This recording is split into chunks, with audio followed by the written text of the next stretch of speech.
This is just one home destroyed by the flooding. You can see volunteers hard at work, taking apart walls, taking apart sheetrock. One of the biggest concerns is mold from the flooding. There's been so much water. That's why volunteers are wearing these masks to protect themselves. You can see just how high that water went in the flooding. This is the water line. It's just about my height at 5 feet. We've been following emergency crews going door to door in this neighborhood, trying to warn neighbors about the potential of a dam breach. Claudine, the flooding may be gone from neighborhoods like this, but the damage remains. People just have furniture laying out here in their front lawns, ruined by floodwater. And today, the threat for more flooding remains, bringing more help to this city. Columbia, South Carolina is transformed not just by historic flooding, but by volunteers. The help is overwhelming. The hospitality of the South is unbelievable. Churches and schools are now makeshift shelters, handing out food, clothing, and water to those who lost everything in the flood. One of my basketball players lost everything. So, yeah, we're scrambling to try to make sure he's okay. Teachers and students are now volunteers at Red Cross shelters like this one, which is now home to about 80 people.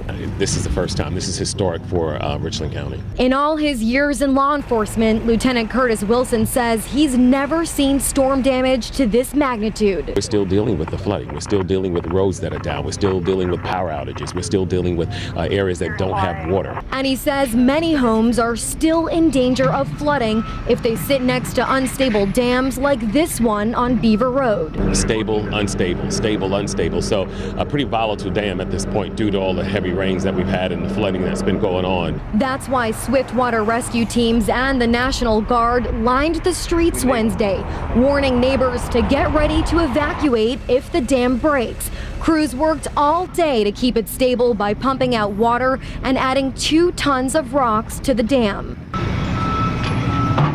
But as the threat for more flooding continues, volunteers are thankful for the resilience of this community. Very heartwarming. It's beautiful. It's beautiful to see so many people step up, so many people give back. Red Cross says there's still about 700 people across the state staying in shelters after being forced out by flooding, and they recommend some people to keep a safety bag at home with batteries and water just in case you live near a dam that could still break. In Columbia, Litsa, Pappas, Time Warner Cable News. Just a few days ago, this neighborhood was underwater, and today it's filled with volunteers in the streets helping to rebuild homes damaged by the flood. Dozens of volunteers from Samaritan's Purse are hard at work, tearing down walls to help homeowners like Nola Huffman start over. The support and the love has just been, it's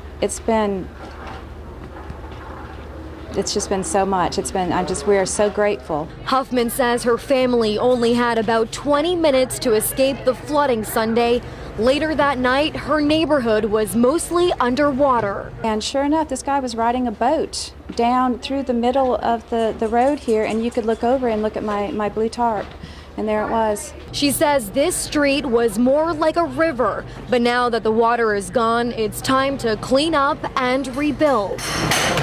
The damage here is significant. I mean, there's quite a bit of damage here, and the flood lines that we're seeing right now are high. You can see the flood line here in Huffman's home. It's about my height, which shows the water was more than 5 feet high.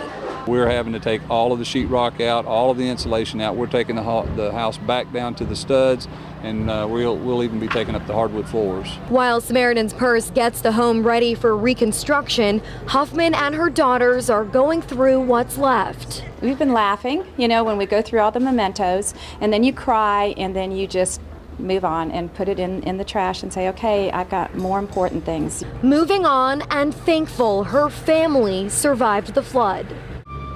And Huffman says with the help of volunteers from Samaritan's Purse, she's saving thousands of dollars on rebuilding her home. In Columbia, Litsa, Pappas, Time Warner Cable News.